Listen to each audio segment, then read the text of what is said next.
Les scènes de plage d'Eugène Boudin, des moments de vie quotidienne saisis sur le vif dans la Normandie natale du peintre.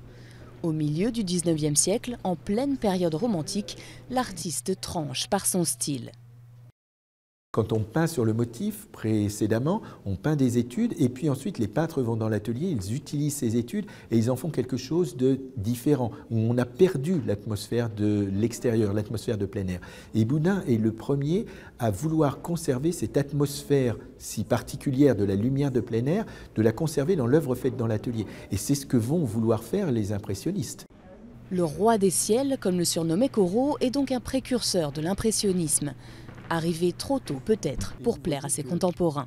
Quelque chose qui a beaucoup choqué et qui est un élément très fort de modernité, c'est ce réverbère. Alors on est habitué depuis à avoir des réverbères, Caillebotte par la suite peindra des réverbères, mais c'est la première fois que l'on met centré au milieu de la composition. Vous voyez bien, c'est une affirmation de modernité. Il peint les familles en costume de bain, les élégantes en vêtements chatoyants, mais dont on ne distingue pas les visages.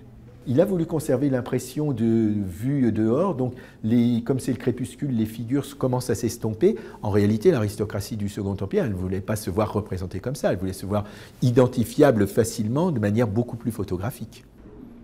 Ces tableaux ne se vendent pas et nombre d'entre eux restent dans des armoires. D'autres partent chez des collectionneurs outre-Atlantique. Ils sont exposés ici, à Paris, pour la première fois. En 65 œuvres, dont la moitié jamais vues dans la capitale, le musée Jacques Marandré espère changer le regard des Français sur l'artiste qui fut le mentor de Claude Monet. La star des impressionnistes a écrit à la fin de sa vie « Tout devoir » à Eugène Boudin.